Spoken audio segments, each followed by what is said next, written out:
Yeah, album of the year right here. I think I agree. Hello, everyone, and welcome back to the New Music Podcast. New music podcast. Yes, indeed. Yes, indeed. Maybe biggest week of the year, so we've got quite a lot. Timestamps available down below, as well as a list in the description if you're interested in any particular one. But what do we got first here on screen? We got Geordie Greep, the new sound. He came out from Black Midi and he was like, hey, you really like Schlagenheim? How about now even better than that? Oh, you guys like Cavalcade? How about now even better than that? Hellfire? How about now even better than that? Something so good. You think it's better than Schlagenheim even? I like it more than Schlagenheim by a lot. And I gave Schlagenheim a 100. Did you really? Yeah. I did too. I didn't realize that we were on the same page with that one. Here, real quick, Black Midi lore for me. Recently, I went through and listened to all the albums over and over again to figure out which one's my favorite. My ranking goes Schlagenheim, Cavalcade, Hellfire. The difference is like less than 10 points. Yeah, same. I was actually a little bit let down by Hellfire, to be honest, which I know is a weird take, but it is the take that I have. That is a weird take. Yeah, no, it didn't do anything for me quite as much as Schlagenheim did. I really think their discography, while it is near perfect, it kind of tapers off as it goes along. And now it's done, and I think that might be a good thing. Yeah, so my favorite tracks on like Schlagenheim, Cavalcade, and all that, BMBM, John L, Hogwash, Bowler Dash, Eat Man Eat, all that like type of shit where it's Geordie here just fucking going like that shit. Fucking blows my dick clean off every single time. And this whole album is that. So I'm like, oh, this is just the best album ever. Fucking facts, dude. This one is easily on par with Schlagenheim for me as well. I'm surprised to hear you say that, but I get it 100%. I think the album really shows how much control over the creative control of Black Midi he probably held. Yeah, like he had a lot of good ideas, and they let him do most of them. Yeah. Basically, this is just Black Midi without Cameron, I feel. R.I.P. the homie. Yeah. And I mean, I really hope that the rest of the members are also going to do solo work or work in other bands by all means, because if it all goes as well as this, I mean, fuck, we've got some great music on the way. Wait, Cameron dropped in fucking April? What? Yeah, apparently he dropped a mixtape in April. Cameron Picton of Black Midi. God, we're fake fans. So is everybody else, though. It only has 30 ratings. Yeah. I didn't hear about this. No one did. Oh, it's under the pseudonym Camera Picture. Interesting. Well, apparently he's dropping again in November, so we'll add that to the doc probably. Probably. I wonder what these are and what's going on.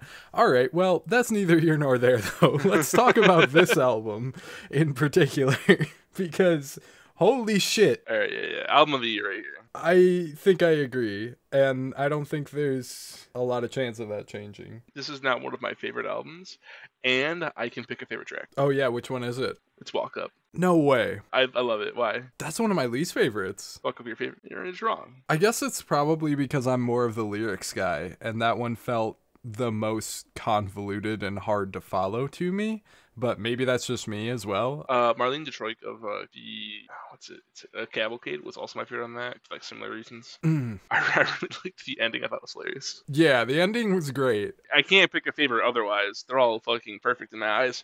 This one had a funny thing, yeah, where it's the fucking start off your fucking music, and then it goes in that little like sad bar time country song. Yeah. I thought that was awesome. It's a really funny little skip moment. I also like what narratively happens at the end there. It is still a pretty clever track. Yeah. I'm not sure which narrators we're dealing with on this song and if it ties into the other ones. Yeah, I was too dumb to like actually go through and annotate this album because I was like, fuck, I gotta annotate 3 albums, but then on Godspeed there was almost no lyrics. So I was like, cool, I gotta annotate 2 albums. And then I'm like, fuck, I'm too dumb. I'm just gonna focus on the music. There's a lot to focus on with the music. Yeah, there's just so much this album. This album's got lots of layers like an onion. Real quick, what was your opinion on track 8, Motorbike? It's got Seth Evans from HMLBT on it. Wonderful track. Strong contender for my favorite, probably second favorite, which I did not expect after hearing it, just because of how fucking awesome it is. Yeah, that would be my favorite if I didn't like Humor more and Walk Up. The funny meme wasn't there. What If I Could Be probably my favorite. Oh, okay. Okay, I got you. Love HMLTD's work. Same. He sounds just as fantastic on this song, if not more than anything I've heard from HMLTD in a while, because they had that The Worm album, and the manic, crazy energy that he's giving off and portraying the story of this one so well is awesome. Such a great song. And then you have that huge, noisy, explosive outro at the end there, which really reminds me of Schlegenheim, which is exactly what I've been itching for. Same. Dude, as soon as I heard the intro to Blues, I was like, oh, please. Yeah. I believe it is the first track, too, that has, the lyric, and you have a bigger dick than any man who's ever lived. Thank you, Geordie Greep. Appreciate that. Yeah. And another compliment, not sarcastic whatsoever.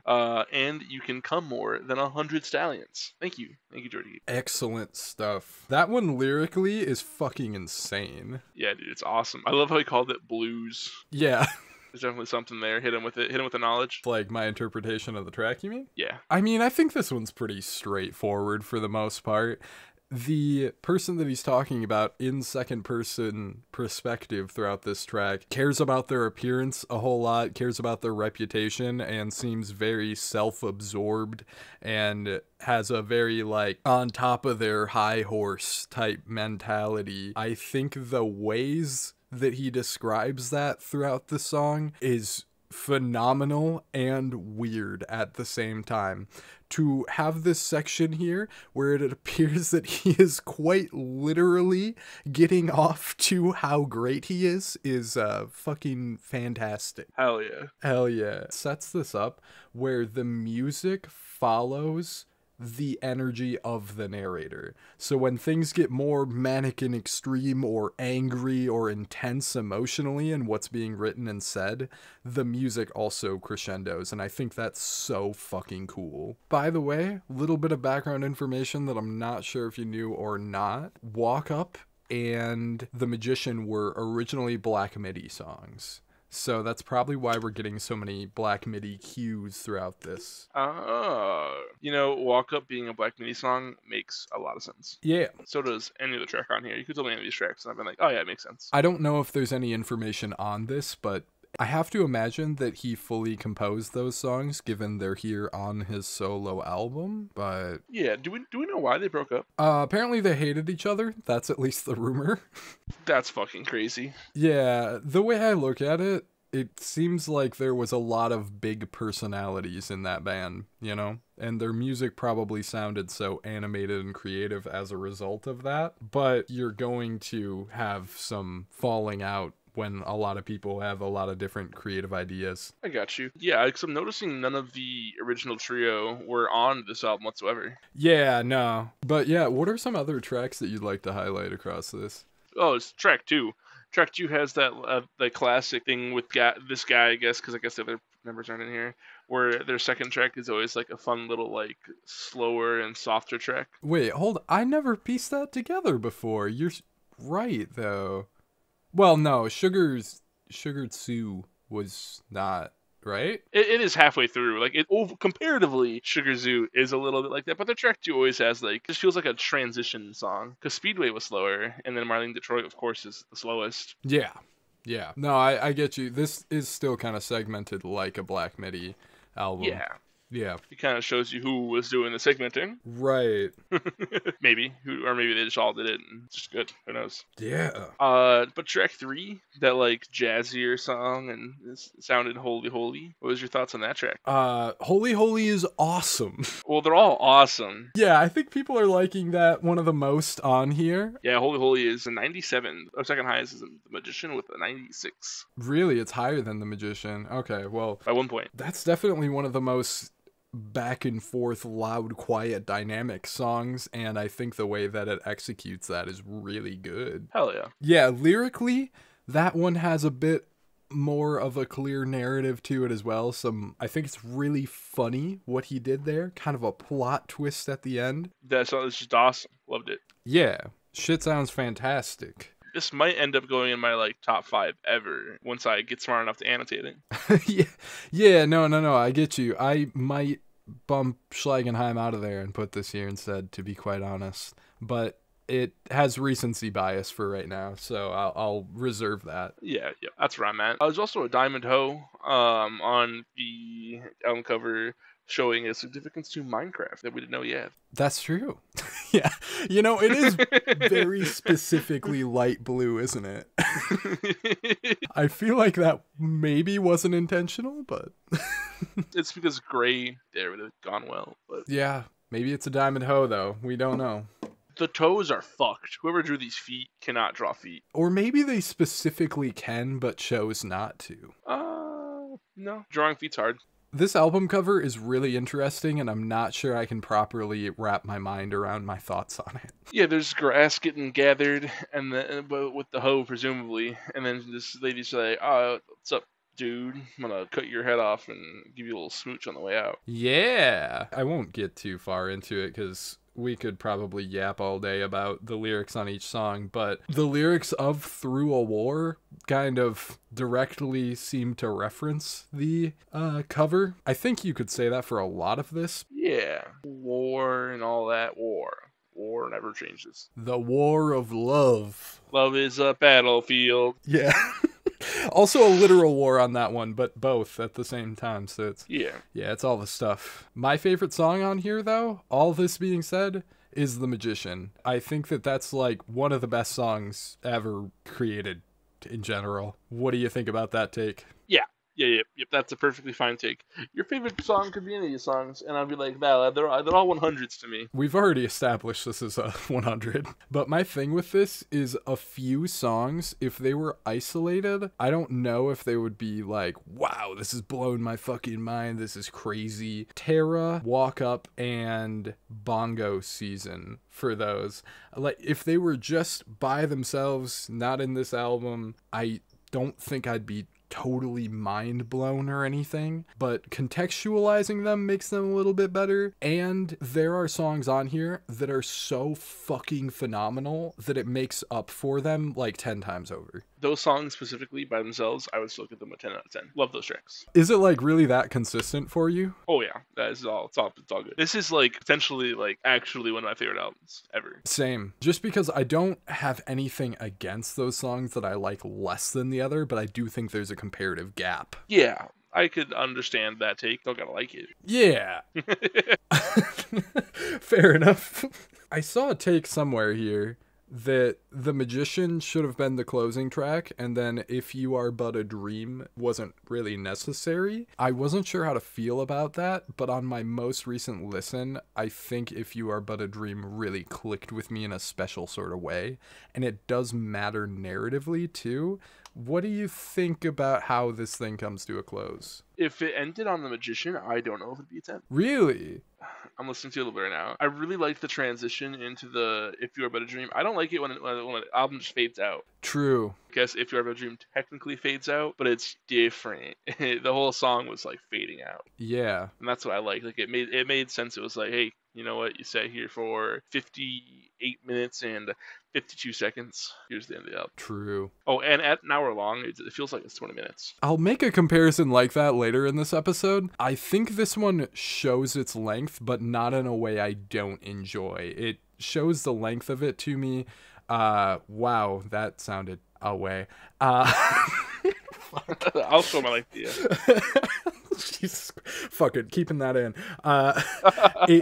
It seems like a long album while I'm listening to it, but it's like how The Glowing Man feels like a long album to me. I'm here for it. I'm invested in it. I'm never like, oh, when is this going to get done? But it doesn't feel short to me, you know? Yeah, I understand that. For me, it's more like, it feels like a 30-minute album, because it's like, oh yeah, I'm grooving the whole time until the end. Yeah, which is cool. Yeah. It's so fun. It's so dynamic. Filling. It's a full meal. Yeah, so instrumentally impressive too. Like the composition and the way this one was played, like, holy shit. The title track on here, strictly instrumental. I think if you had a whole album of just that, just songs like that are instrumental, like we take all of the other details out, this might still be a perfect album if it was done the way that song is. Yeah, I didn't even notice that was an instrumental, how cool it was. I was like, oh, fuck yeah. Yeah, it's such a good groove, and it's more jazz leaning than anything Black Midi did, you know? I love the jazz elements in there. Honestly, I feel like throw the jazz elements onto either of the 2 previous Black Midi albums, and those are also 100s. Yeah, maybe. Fuck it, maybe. Who knows? I probably shouldn't say that. That's a scary take. Maybe. I don't know, though. I mean, there were still plenty of jazz elements in Black Midi. You know, you had saxophone all over so many songs and everything. Oh, yeah. The comparison that I would make that this one feels different, lyrically, almost zero similarities. Black Midi was on some surrealist, really absurd, wacky stuff all the time. Surrealist bullshit. Yeah. Our favorite. In like a really good way, but this one feels much more grounded, down to earth, and like it's things that happen in real life happening on this album.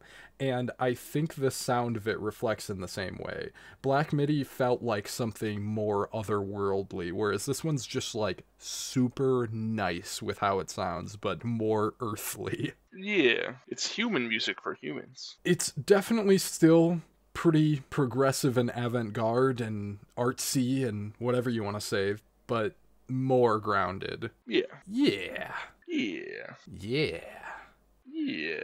Alright, I think we should probably stop sucking Geordie's dick for a second. We got other cocks to slob now. True. Yeah, do you have any closing thoughts on this one? Such a significant album for the year. This is the start of something good, I hope. True. More, please? It shows that, you know, some things come to an end, but at the end of the day, might give birth to better, new, grandiose things. I don't know if I'm ready to call this better, but still. I was sad that Black Midi ended, but then this dropping, I'm like, okay, I'm satisfied. Yeah. Because I don't think the next Black Midi album would have been this good. No. There was always a chance, but... And I don't know. My take is weird, because I think people like Hellfire the most out of Black Midi's albums. They do. The reverse order from what we like the albums is the correct order. The correct order? That doesn't click in my brain. Schlagenheim is a fucking masterpiece to me. Oh, wait, no. No, it goes Hellfire, Schlagenheim, Cavalcade. But I like Schlagenheim, Cavalcade, Hellfire. Same. Cavalcade especially was so fantastical and like just not grounded in reality. We lived in Madison when that came out. The neighbors told us to fucking turn the music down. Yeah. when Cavalcade came out, we had to listen to it in headphones because the downstairs neighbors were mad at us. Yep, our bad. Our downstairs neighbor really hated art rock and shit because normally I could play whatever, but then if I would play Godspeed or something, then he'd be upset. That's really funny. Man, I wish we were doing Godspeed second because that'd be an awesome transition. Yeah, but we'll get there. Next up, what do we got? Blood Incantation. Absolute Elsewhere.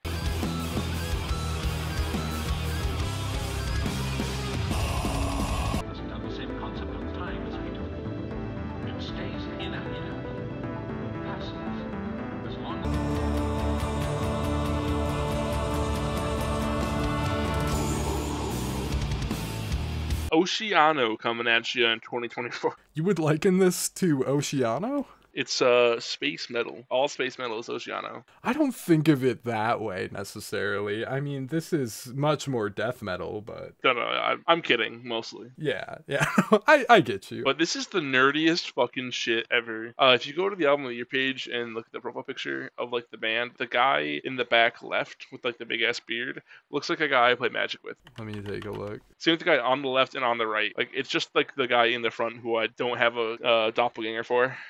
I think I might know of the people you're speaking on, and definitely does look like some of the people you'd find at the card shop, no doubt. Oh, no, I'm talking about here in Milwaukee. Yeah, no, I get you. No, this shit's awesome. It's very good. Very, very good. Nah, it's awesome.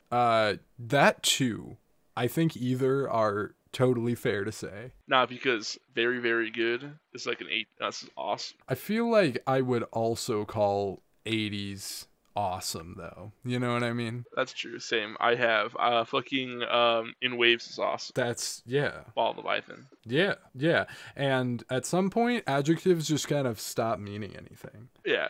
So, did you annotate this album like you did the rest of them? Fucking space novel, The Stargate. The fucking, like, 2 fucking albums we got on this one album. I meant to fucking draw comparisons to the 90s movie Stargate. I have not seen it. I don't know. I keep getting distracted by the fucking space pyramids. Yeah. Awesome album cover, too. Awesome album cover. Yeah.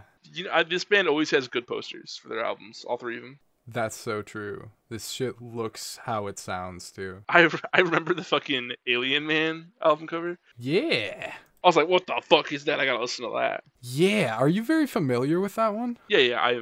Why haven't I scored it? Oops, I'll plug in an arbitrary score based off my memories. What is that arbitrary score, by chance? 85. 85? That one's really beloved in the metal community by the looks of things. This band is like, it's like Mac DeMarco for indie kids. You know, everyone loves it. The metal equivalent, you're saying? Yeah, this is Metal Mac DeMarco. Metal DeMarco.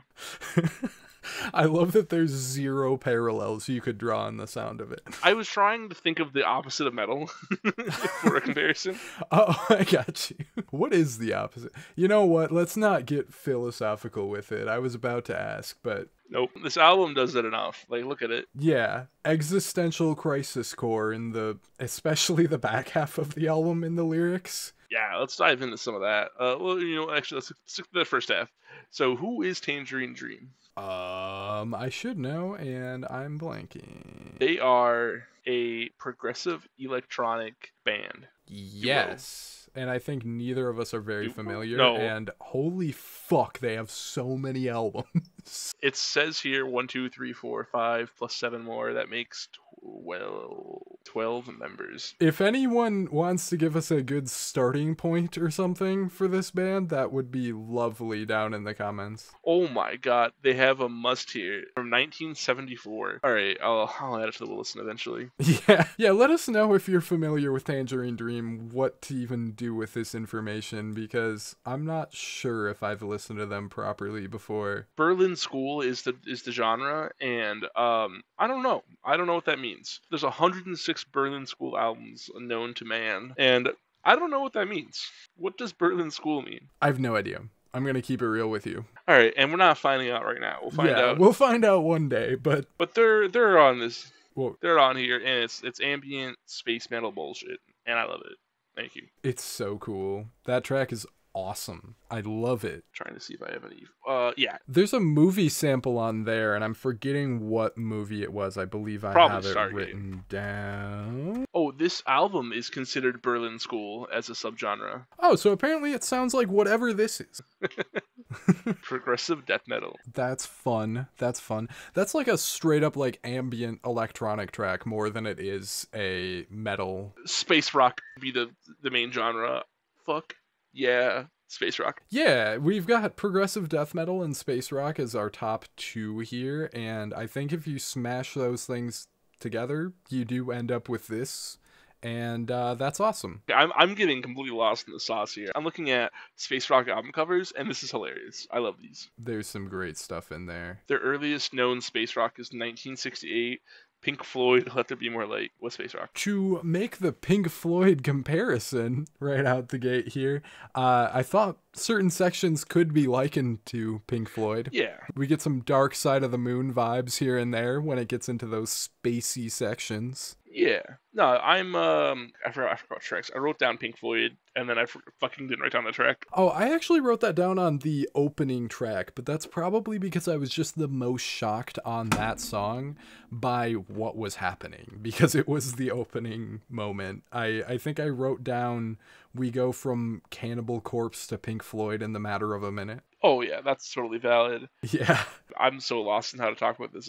It's just fucking cool. It's so cool. It's random, ambient, progressive, death metal, space rock, Berlin School. Apparently Berlin School, yes, whatever that means. Whatever that's meant to mean to us. It's just fucking awesome. If you're a nerd and like metal, this is your magnum opus. Of course. They dropped another magnum opus. Yeah. They did it again. I mean, people are digging this even more than their last album, and with how beloved that one is, you know, we're running some pretty excellent territory here. Yeah. And there's like two sides of this kind of music. There's the fantasy wizard side that smokes a lot of weed, and then there's the space side that might have done acid once. And I love that. I love that about this fucking metal subgenre that's happening. Yeah, dude, it's that alien core. Dude, fuck yeah, dude. Yeah, it's incredible. This is what aliens listen to.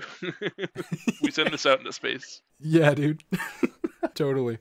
What I really love about this is just how much diversity we have going on here. There's stuff that isn't even metal. It just goes back and forth all over the place. It's wild. I fucking remembered something. This sounds a little bit like Death Clock on the Stargate Tablet 3, 1 minute and 12 seconds. When those lyrics start, it gives me like fucking apocalyptic fucking hellscape vibes. And in the lyricism and like the way he sounds, I feel like that's a lot different than how he sounded in Hidden History of the Human Race. Because Hidden History of the Human Race sounded to me a lot like Cannibal. I could hear all the Cannibal Corpse influences. Mm-hmm. Yeah, I had to listen to Slave Species of the Gods. God damn it. Can you guys stop dropping super long? Awakening from the dream existence of the multi-dimensional nature of our reality, parentheses, mirror of the soul. Crazy titles. That's excellent. Like, this one feels like goes more experimental. And then the parts where he sounds like Death Clock, I feel like that's what Death Clock the band in the show would sound like. You know, I am You know what I mean? so unfamiliar, but I've heard a few Death Clock things here and there, and I can see the comparison. Yeah. It's just like, it feels like that instead of the lead singer of Blood Incantation selling his soul to the devil, he's just been selling it to the best, like, metal vocalist of all time. This album makes me happy that I liked metal growing up. Right? Now I don't feel as bad. Yeah, so true, so true. 2024 in general has done that, and this is one of the best showings so far. This is the best year for metal. Fuck thrash metal. This is the best year for metal. Yeah, fuck all of those important albums that formed the genre. A lot of those were racist. Hopefully these aren't. Fucking fake. True. But you know, I think it's a bit blasphemous to call this the best year, perhaps, but hey, it's the best one we've had in a fat minute. Well, okay, a lot of those classic albums came out, like, that was the album of that whole year. We've gotten, like, 4. That's true. So, by pure fucking math addition, what's a big word on one of their song titles I can steal? I don't know, never mind. The mathematician said it so. Is the best year for metal. That's crazy. Wait, did Opeth drop this year? No, Opeth is dropping this year. Okay, we gotta listen to that. Oh, for real? Yeah. Nice. But yeah, this one's so different in its sequencing, in how it's set up, and just in how much diversity of sound there is. And like, God, it's so explosive at points, which is super cool. It's very progressive, goes some really interesting places, while it's just like another one to add to the list of great metal stuff that's came out this year. I think it's one of the most interesting by far, somehow. One of the best metal albums of all time, like top 10 easily. I think you're overdoing it maybe just a little. I love this album. I love it a lot too. It's so fun to listen to. It's so weird. It's so wacky, but in all the right ways, and it's just a fucking blast. This one is the album that I was gonna say feels really short compared to its length. Like, we've got songs in the double digits for runtime that feel like they're 2, you know? Just the one song? Okay, well, one of them's 8 minutes. That's close enough. Whatever. All the songs are long, and they all feel like they're short. And I think that comes from the fact that, like, 30 seconds later, in many of these songs, it'll go back and forth from this cool, spacey stuff into the straightforward, raw, heavy death metal stuff. Hell yeah. Are we ready for scores? What's your favorite song on it? I don't think we did any of that. No, I can't pick a favorite song. What track did I mention with Death Block on it? Hold on. I think that was Stargate Tablet 3, right? Yeah, you did say that. Yeah. Yeah. Yeah, fuck it. Stargate Tablet 3 is my favorite. Okay. I like the second half of the album a little bit better than the first, I think. But overall, it's so consistent that it's really hard to say. I think that grand finale with the Message Tablet 3 is my favorite, though. I think they executed that flawlessly. Cold take. Oh, I guess it is. That's the highest rated track. Oh, yeah. Whatever. Everybody's right. I'm right there with Al. Yep, we're right. Fun fact. Yep, I'm right there with it. That's fine. Oh, I'm gonna send you the most popular user review on this album. My girlfriend said she would accept me if I were gay, guys. Did I read that right? What is happening in my brain? Yep. This is all the context, by the way. This is every piece of it. Sometimes I hate this website. What'd you give it? I gave this a 94. What? I gave it a 90. My math's not mathing out. Hold on. No, I was right around there to begin with, but it grew on me, and I just have very little to complain about with it. You might notice I had nothing bad to say the entire time. Same. But, let me really quick actually check my math. Is that a 95? I didn't get the last track in there. What's that? I didn't get the last track in there. Oh. I was staring at my track ratings, and I'm like, it's not adding up like addition. Ah, I see. I got you. My power bank is screeching at me, so I will have to fix that. But that makes our score, what, 94.5? Yeah. Okay, cool. I'm gonna stop ear-raping the audience. One moment. How the fuck does that always happen when we're recording? God hates me. True. Okay, I think everything's all good to go here. My fucking monitor's flickered, but apparently it wasn't enough for the thing to turn off. So thank God. Okay. Cool. We got up next Coldplay Moon Music. Jupiter name for a planet wasn't free to be.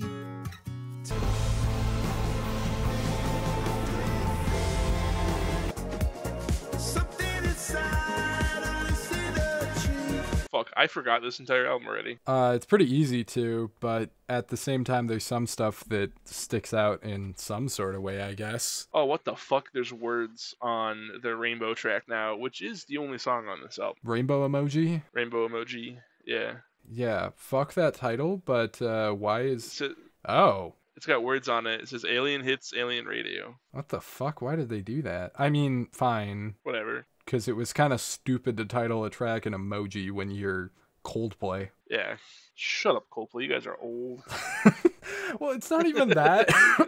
I thought about it, and I'm like, okay, well, it was kind of cool when JPEG Mafia did it, right? Or, well, under the Devon Hendrix name anyways. So I'm like, well, why don't I like it here? Why am I mad at it here? It's because it's fucking Coldplay. Like, you're not fucking experimental music bullshit. You're Coldplay. Don't title your track an emoji. Fuck's sake. Dude, I've really inherited your fucking Coldplay hate. I was never liking them to begin with. Yeah, unfortunately, I may be pretty far on the spectrum of disliking Coldplay, and this album is... You dislike Coldplay like I dislike Green Day. That's true. We both have some needless animosity in here, possibly. But I will say, this album did suck. Yeah, it sucks, and I think it sucks more than people are saying it sucks. So, I gave almost every track a 4 out of 10, besides the Rainbow Emoji and I Am. Oh, what did you give I Am? A 10 out of 100. Oh, yeah, I hate that shit. I thought you were going to say you liked it better.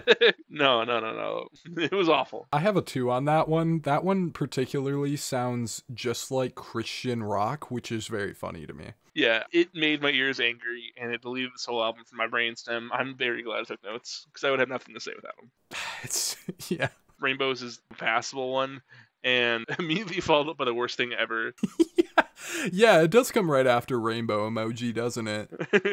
Yep. Yeah, what a jarring transition, because that's one of the most generic songs on the album, followed up by one of the more experimental things that I've seen Coldplay ever do. I gave the Rainbow Emoji song a 7 out of 10. I actually have an 8 on that one. I was so impressed, but it also pisses me off because it shows that this band has the capability to do more music like this, but they just don't. Unfortunately. Yeah, like to have an entire Coldplay album that sounds like that song does, I mean, you'd have a score well into the green from me, because that shit sounds pretty fantastic.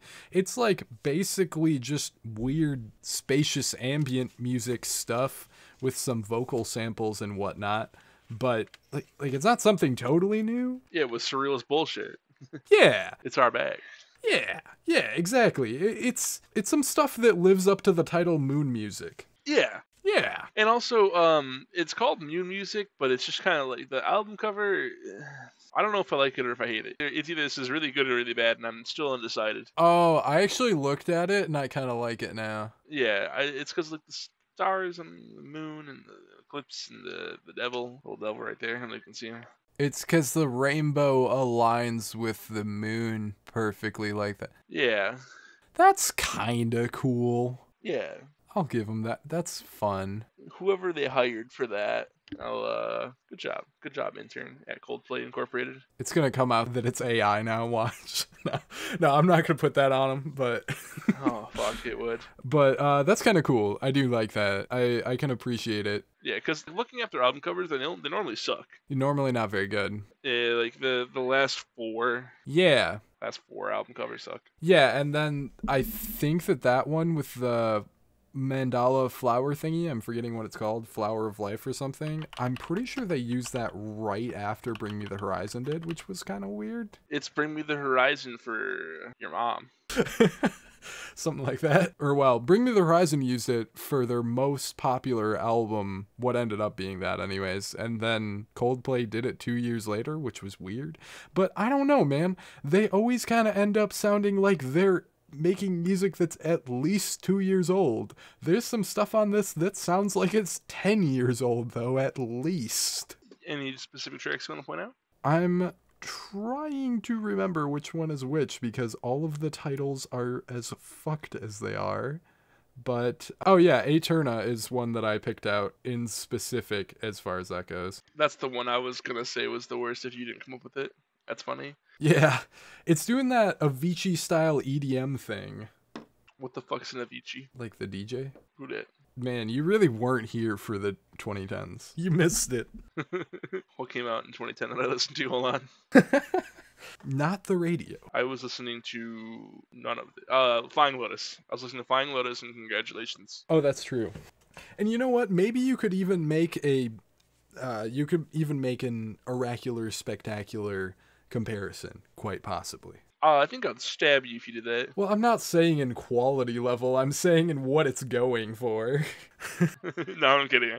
I know. I'm just kidding. I think that's when Loiter Squad. When did Loiter Squad come onto air? I was probably busy. I have no idea. I think it's when I fell off the fucking face of the earth. That was 2010s though.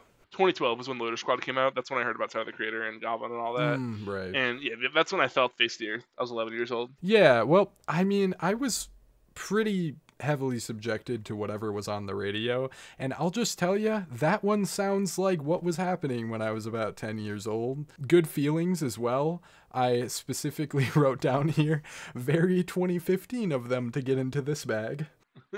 Rough. It all sounds very outdated. Like, it would be generic if it came out a while ago, but now it's generic and outdated for a lot of this anyways. Yeah, you'll definitely be hearing this at your local Kmart if they're still around. Do they even... That's so fitting that you picked Kmart. I picked Kmart because of what we were talking about. Yeah, that fits the era perfectly. This is really Kmart music. R.I.P. Shout out my dead homies. Alright. Pouring one out for Kmart tonight. I'm seeing if there's a Kmart around. We Pray has a Little Sims feature. Hold on. I want to know if there's a Kmart. There is a Kmart in my town. That is crazy. Really? That's open? But yeah, it closes at 9 today and opens at 9 tomorrow. Wild. That's insane. They have a website still? Crazy. I wonder if there's anything in the Kmart that is no longer there, but the building is still present. Because last time I checked, it was vacant. And now I want to go see if I can explore it. Oh, it's a Pierce's now, or something. We're getting lost in the sauce here. All right. Yeah, anyways. Let's talk about We Pray, the song with Lil Sims and Burna Boy on it for some reason. She had some very good albums and for some reason agreed to be on a Coldplay project. Very reminiscent of what JID has been appearing on. True.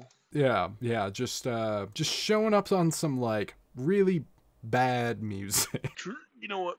Everyone else thinks this is good, so I guess we're the fucking haterville. I mean, it's being perceived as pretty mid at the moment, and I guess maybe that's fair. It's got a 58. Yeah, well, there isn't a Little Sims project with a 58, I'll tell you that much. That's fair. Yeah, and then you get Burna Boy on the second half of this song. I don't like the approach that either of them are really taking, and both of them sound so horrifically out of their element. Yeah, I don't know what's going on, man. I'm fucking lost. Why is this album? Turn it off. It feels like it's trying to be conceptual, too, because you have these little segments, these little interludes between songs sometimes. Or not between songs, but at the end or beginning of songs that all kind of have this, like, soul singing and stuff. And then, like, what is our concept, though, here? Like, what's going on? Are you in space? Are you on the moon? Are you on Earth? Where are we? You know what I'm saying? Oh, this is shucks. I don't want to talk about anymore. Is that with someone else? What? Yeah, maybe. I don't know if we've said anything on this album. I don't know if we've said nothing. We've said as much about this album as there is content on the album. That's true. It is kind of a nothing burger. If not more. It really is. Yeah. Oh, I'm looking here. I had this written down and I didn't bring it up and I meant to. So it's kind of coming at an inopportune time. But the word, if you call it a word, law, is said an absurd amount of times on this album. How many? I have no idea. I didn't count. You're not the law counter? But every song, it's like they just gave up and just filled it with whatever. Dude, this is why the lyrics don't matter on Coldplay. You're here for the commercialism. It's all filler. Filler the band, and unfortunately, this is another Filler the band entry to me. I'm sorry, I'm gonna be a hater. Fuck, tell me I'm wrong. Go for it. You're right. Fuck you. What's really funny is giving every track a 40 and then giving alien emoji, whatever the fuck, space rainbow, a 70, and then I am a 10. My score evens out to an exactly 40. See, I liked the highlights a little bit more, so I think that's kind of where I end up at a 46 rather than a 40. Oh, wow. Maybe I'm the Coldplay hater.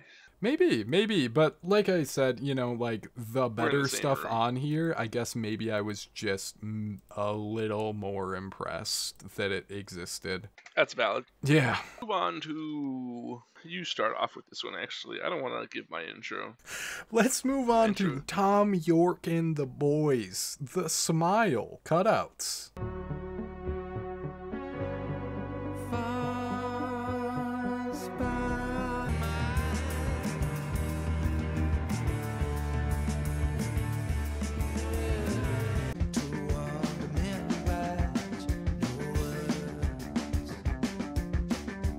What do you think? B-sides. It's all B-sides. Oh, you think so? Kind of feels that way. I think this one feels different than the last album to me.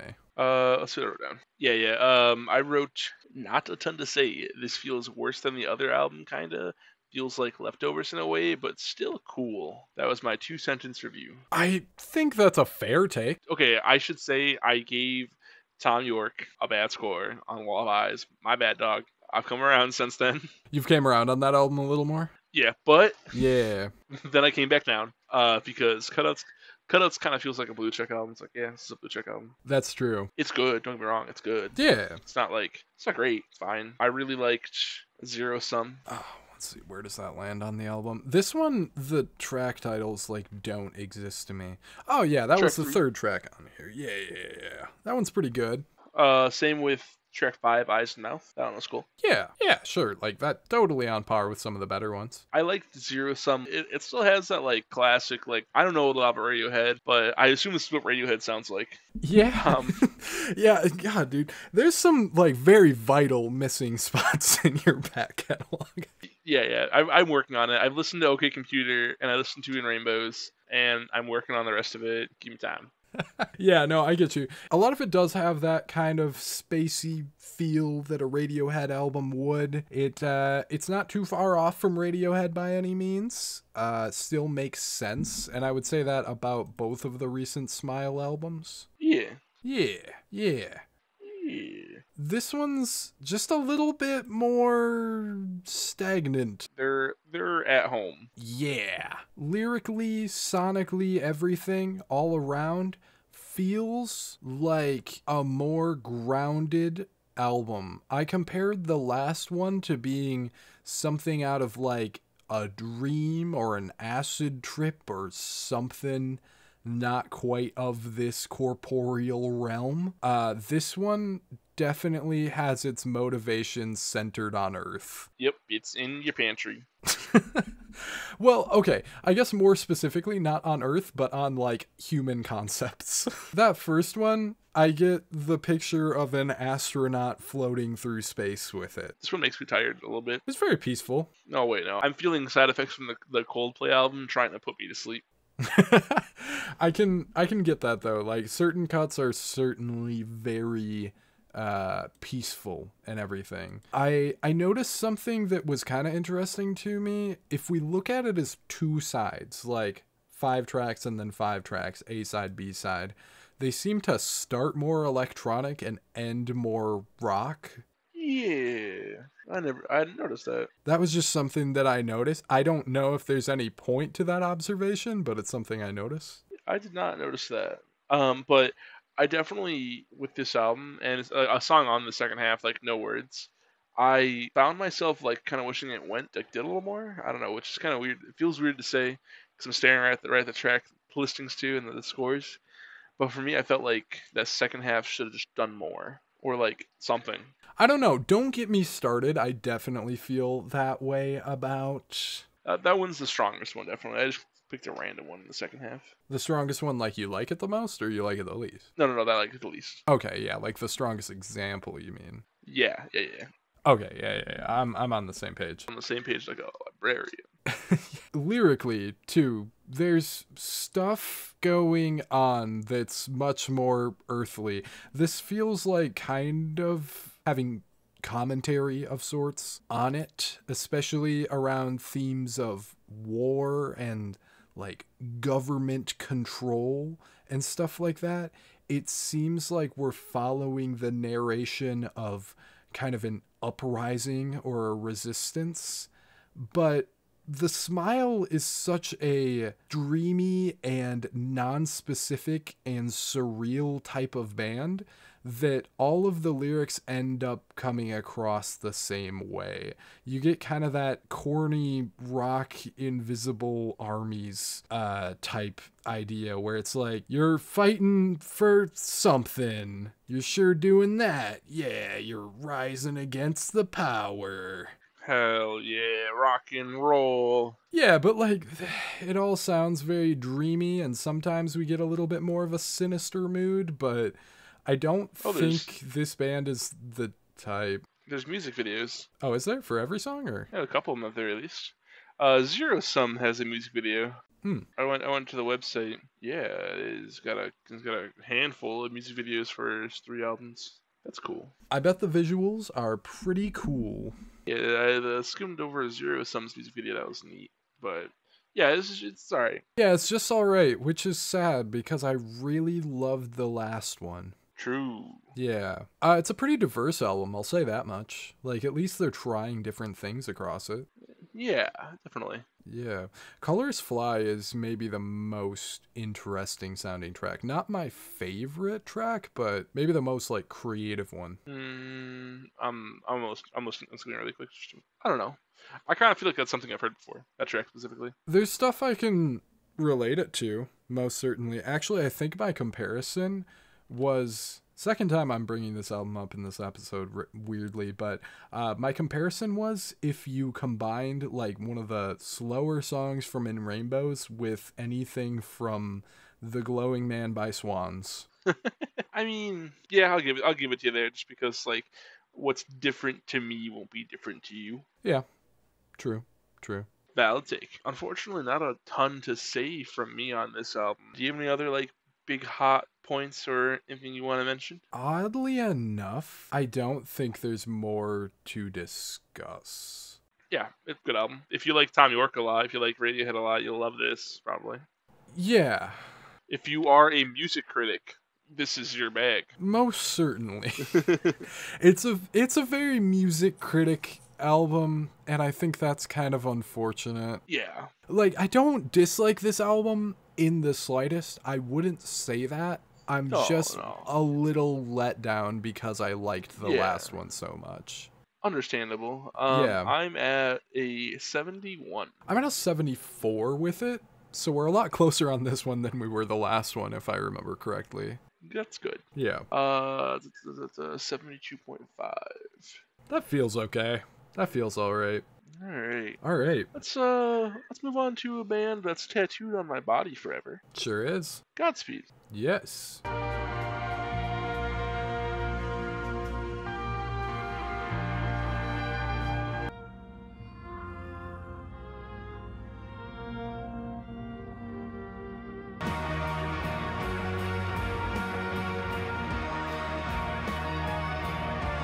Did not think they were gonna drop again. I thought I was like, no, they probably won't. That'd be too cool. And then they drop on the coolest week of the year. Yeah, making one of the best weeks in music that I've ever been here for, an even better week in music. The best week in music for one of my favorite bands dropped. Yeah. Let's just dive right into it.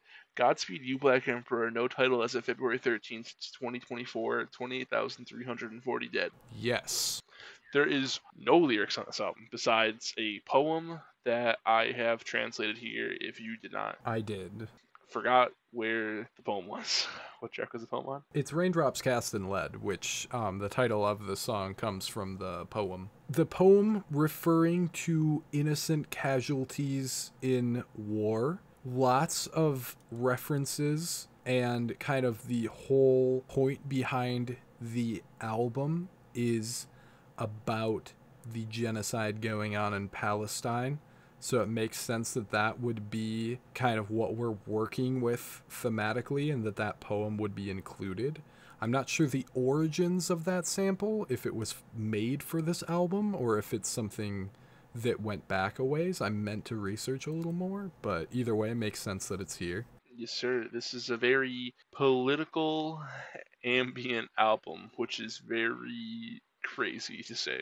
Yeah, which I guess that's kind of what Godspeed usually does, though. Yeah, true. Yeah. This definitely has a lot of like F sharp, A sharp, infinity vibes, but like without any of the narrator being like, "Ah, fuck." True.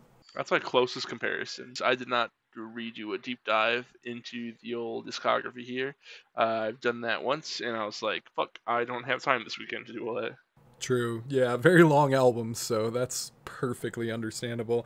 I kind of wanted to go back too, but I've listened to Lift Your Skinny Fist so many times that I'm probably most familiar with that one, and I think our first three songs here in the less ominous and more climactic parts are very similar to that album. That is also fair. I do have Lift Your Skinny Fist, like Attendance into Heaven, tattooed on my body.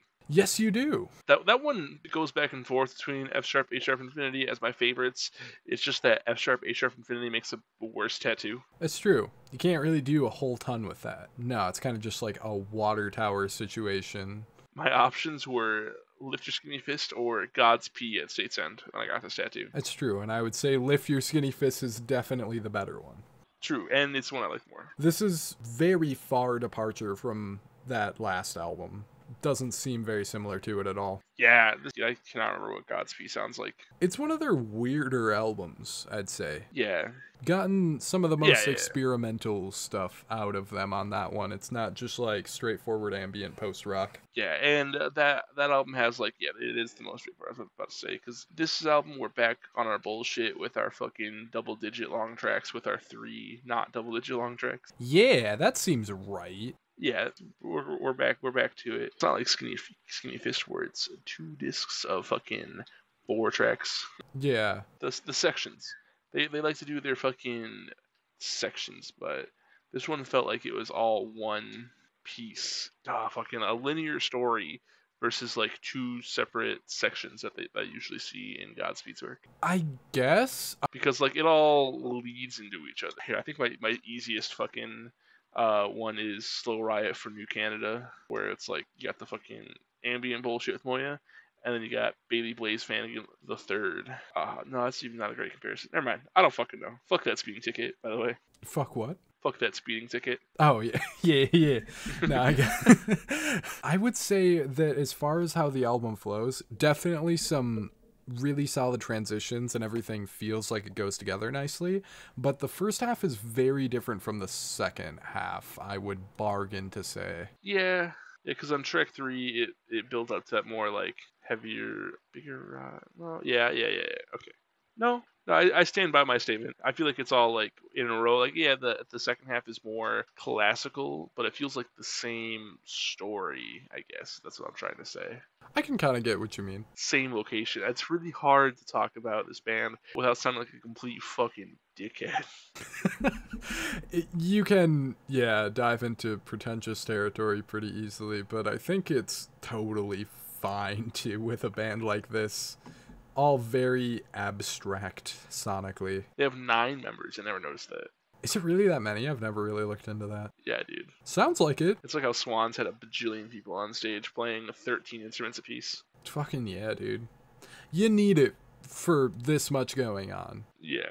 Yeah, you really do. I guess what I mean with it kind of feeling like 2 halves is that the first 3 songs I would liken the most to what is the other one? Dude, yeah, dude, it's hard. So the first 3 tracks I would liken the most to Lift Your Skinny Fists, and then the second 3 tracks I would say are kind of more in line with something like Alleluia Don't Bend Descend, where it's very dark and ominous and gets you in a darker feel, I guess, rather than getting these big, huge crescendos. That's a valid take. Yeah, and don't get me wrong, those ones still get loud and they get more dynamic as they go along, especially that those last 2 tracks. They feel darker, and those other songs start on a more ominous mood for sure, but they eventually get into something very bright and more focused on an explosive energy. That's how I feel about it. Yeah. I'll hand it to you. I'll hand it right to you. It's yours.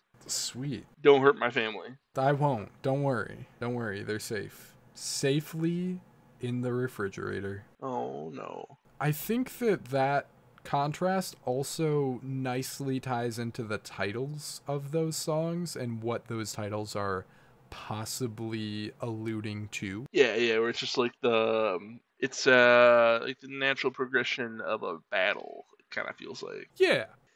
I could go on and maybe it's all a stretch. I feel like the back half of this album kind of represents a Western media take on what's going on in Palestine and the way that it's framed to us. Yeah. Especially with Pale Spectre Takes Photographs section of it. Yeah, the Pale Spectator Takes Photographs. Obviously, that kind of alludes directly to that. And then I get, with Gray Rubbles - Green Shoots, what I get from that, in that case, is you get the gray rubble of broken down, destroyed architecture there where it's actually happening.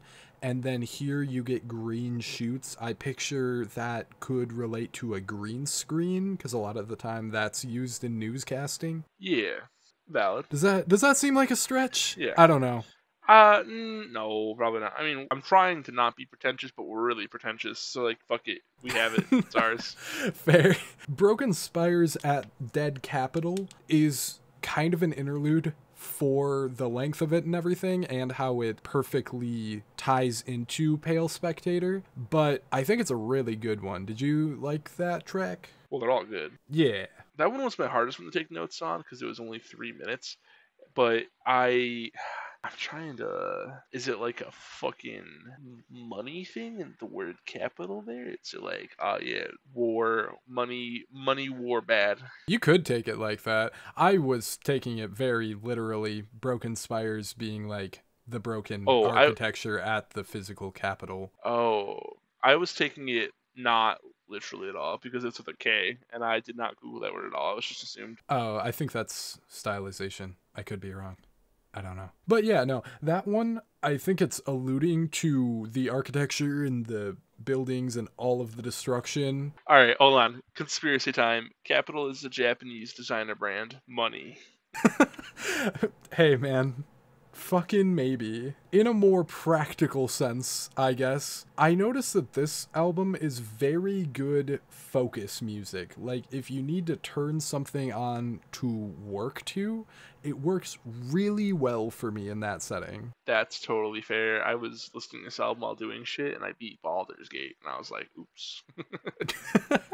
Yeah, I was working on some lists and stuff and just kind of doing some thumbnails and whatnot the first time that I just kind of let it play for myself, and I was so dialed in and maybe a bit more efficient than normal. So that's pretty cool. Hell yeah. Yeah. Yeah. I don't know how much more we have to say about this album. Do you? Given just kind of the nature of it, maybe that's kind of what you can say. I don't know. You're the Godspeed guy here. What more is there to say about it? I don't think there is, as the Godspeed guy here. You know, it's a Godspeed album, and it's one of the best in quite a while, I'd say. Would you agree with that take? Let me look up the fucking albums. Let me make sure you're wrong. Yeah, it's probably the best one since Don't Bend Descend. I agree. That's exactly where I'm sitting with it. So, really solid return to form. I think that's a cold take. Oh, yeah, that's a super cold take. We're cold as hell on that. Honestly, right now the user score is saying that's better. It's the best Godspeed album since Lift Your Skinny Fist, but that score will go down to about 86, 85 probably over the course of the week. But right now, as time of recording, it's at an 87 to a 2,400 ratings. Though that is the most ratings a Godspeed album has gotten since Lift Your Skinny Fist. True. To match our really cold take with a hot one that I'll throw out there real quick, just to make things balance in the universe. Ice Cube on the Stove. Let's hear it. Alleluia is my favorite Godspeed album. That's not a terribly hot take. I mean, I think it's better than Lift Your Skinny Fist, quite possibly. That's not. It's 7 points. 7 point difference. What? I don't know. That's kind of. But it's the first one I heard, so I'm biased. I don't know. The first one I heard was Lift Your Skinny Fist. My favorite probably lands on F sharp, A sharp, Infinity. Real quick, we'll tack this on at the end because we had this conversation, but I don't know if we ever finished it. Did you listen to All Lights Fucked on the Hairy Amp Drooling? Where was that? On Bandcamp only. It was their first album. Everyone thought it was fake for the longest time because they were like, Oh. And it's not on streaming, and then somebody found it. So when somebody found it, they were like, fine, it's on Bandcamp. Fuck you guys. Here it is. Oh, is that really the lore with that one? I was thinking it looked unfamiliar. That's the abridged version of the lore, but yeah. Okay, that's cool. I don't think people like it very much, but interesting. It sucks. I gave it a 70 though because it's Godspeed and it's funny. Yeah. It's like not mixed. Oh, that makes sense. I feel like we've done a lot of comparison to other Godspeed albums, and that has been the bulk of this review. But at the same time, what more can you do? Which, I mean, it's an ambient album. Yeah. Yeah, they're such a singular entity to me. Yeah. You listen to all the Godspeed albums in order. You skip over All Lights Fucked on the Hairy Amp Drooling because it's just not canon.